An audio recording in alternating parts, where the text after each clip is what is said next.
Hi, boys and girls. So, welcome to your new art room. So, this is Mrs. Jones's art room for all of you. And we're going to get started with our very first art lesson for Kip and for any of the students that I've ever taught. If you're watching this virtually, you are going to be able to work on all the stuff that we're working on together. So, this is our new art room. And I have a bulletin board here, and on that bulletin board, I'm usually going to feature what we're talking about. So today we're going to be talking about line and how lines work and the kinds of lines. And some of you remember the line dance where we stand and go straight line, zig, zag, right? Wavy lines, curly lines, swirly, whirly lines. So if you remember that dance, you could do that at any time during this video. So I'm going to move my coffee out of the way. Today we are going to be focusing on making our own handprints as a family. Some of you have done this with me, almost all of you have done this with me, but the reason I wanted to do this project is because I wanted to do one that you could do with your whole family.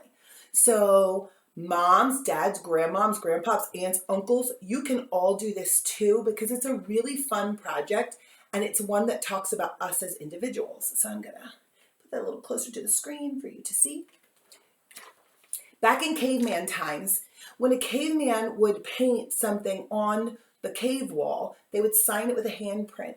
And each person that was in that tribe had a different design, so to speak, of their handprint. Or at least from what they can see, it seems as though that may have been the case. And so many cave images have different symbols or designs inside of them.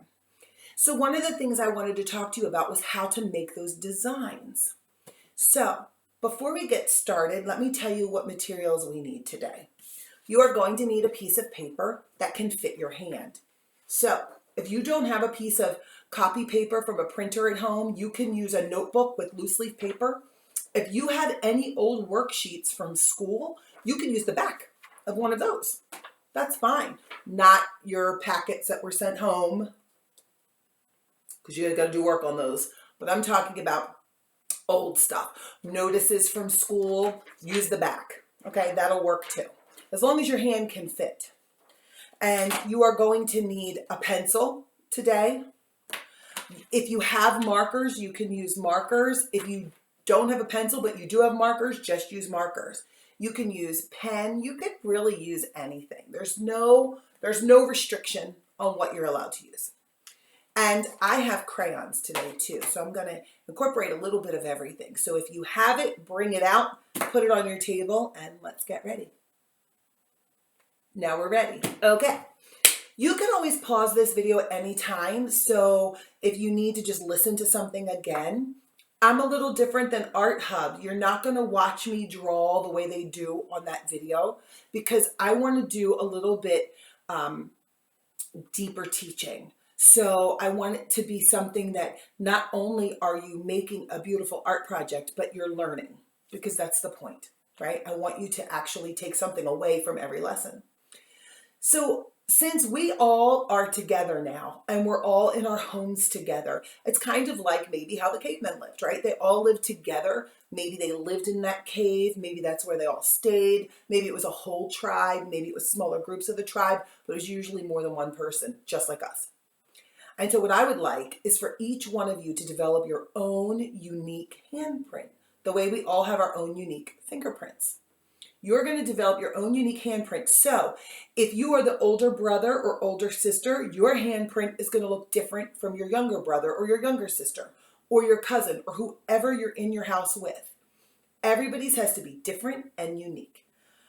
If you are older and you are helping a younger sibling, let them do the thinking, but you can help hold their hand and draw if they're struggling with drawing, okay? You can be like the teacher in your space, all right? Because those of you who are older and I've taught you, you know what to do.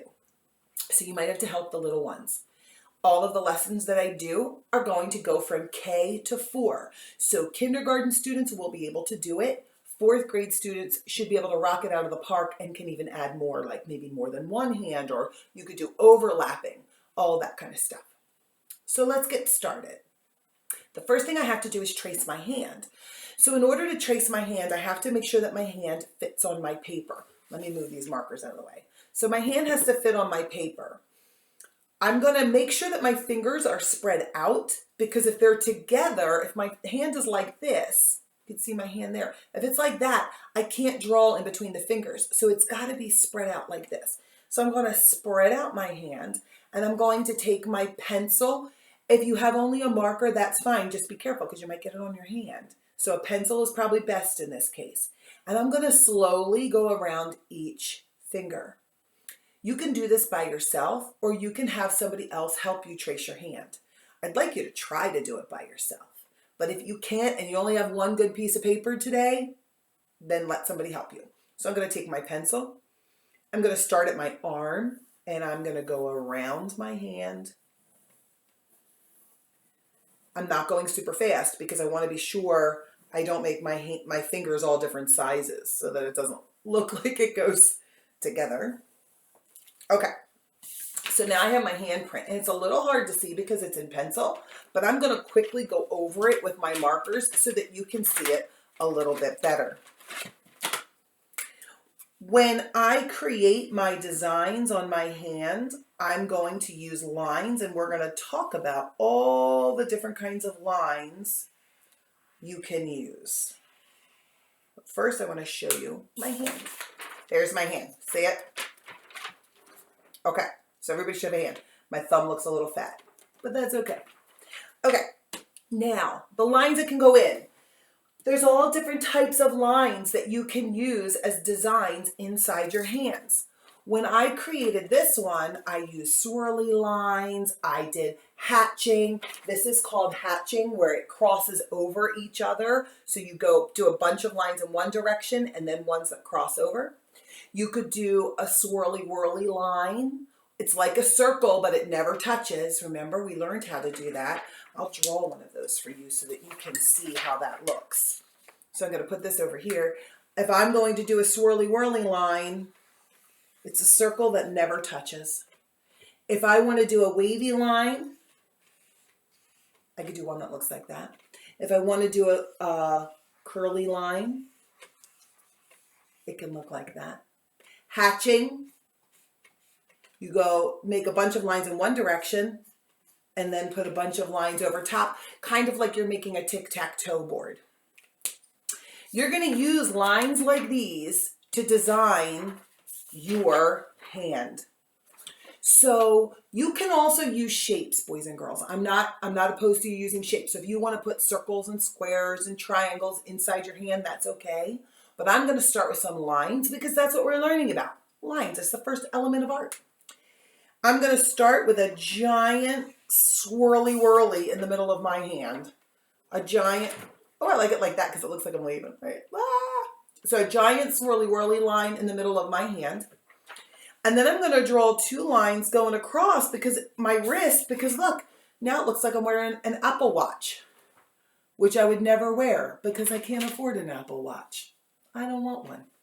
Although the kids in school know I should probably get one because I lose my phone every 30 seconds. Right, boys and girls? I know that you know that.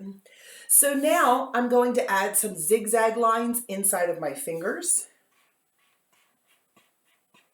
which really just look like I'm making triangles, doesn't it? Okay, and so actually I'm going to put it up here so you can watch me do it, okay? I'm going to add curly lines in here. Wavy lines in here. And what other kind of line? What about just a straight line? And then I think I'm going to put a dot at the bottom of my straight line because that's where it would end. I can also add zigzags on the side. Oh, I forgot my thumb. What am I going to do for my thumb? Maybe I'll do some shapes because I made my thumb really fat. I'm going to put donuts because it ate donuts because I love donuts. Okay, so I'm going to do a circle inside of a circle. Big circle, big circle, little circle. So now I've designed my hand. Your hand shouldn't necessarily look like mine. So if it does, now start to add stuff that you like on your hand that's different from what I added. You can add as much as you want. The other thing I did, when I did this one, I made a border or a frame. Those of you who I have taught know how I feel about that. I love borders and I love frames because I think it makes the artwork look finished. I even put a border around my bulletin board because I just love that stuff. So I'm going to make a border around this one before I color it in. And I'm going to use curvy lines. On this one, I use zigzag. Curvy. And now I'm ready to color. When you color in your handprint, you can use crayons, you can use markers, you can make your hands any colors. But what I want you to do is make sure your hand does not look like anybody else's in the house. Okay, so maybe you'll have a little sister who wants to make theirs exactly like yours because they just love their older brother or sister and they want their hand to be identical. Then make your frame different, okay? Or add something extra maybe at the very end so that yours still looks a little different because we want our artwork to be unique and about us. Boys and girls, when you're finished making your handprint, please post them, share them. These videos are going to go on my Facebook and you can tag me, your parents can tag me and send it to me because I really want to see what you've done. And I would love for us to have an art gallery, right? Wouldn't it be great if we can make an art gallery of what we've done at home and we can see everybody else's work? I really do miss you and I hope that you're watching and I hope that you, like Elena, I hope you're doing this, Elena. I really hope because Elena, I think you would love this project, right? So I know that I have some students that would absolutely love to do these things. So please let me know that you're working on them. Please let me know that you're giving it a try. Okay, and I have two new friends, Josiah and Zipporah. So hello, welcome. I'm so happy that you're taking part in these art classes. So boys and girls, after you're done, what's your job? Clean up your mess. Mrs. Jones usually cleans up your mess for you, don't I? I'm not there to do it now. It's not my job, it's your job. So I'm watching. I'm going to have your parents let me know if you're cleaning up. So make sure you clean up your mess. And this is something you can hang in your room. And hopefully we'll be back in school. And by the time we're back in school, you'll have a wall full of artwork at your house. So boys and girls, enjoy your day. It's a beautiful day and it's very sunny. I think we can even open some windows today. All right. So enjoy. Make sure you post your hands. I look forward to seeing you soon. Okay. Bye guys. Now, as I get up, so your indication to clean up is when I get up to turn off the video because I don't have anybody here helping me. I'm by myself. So, boys and girls, have a great day. Bye.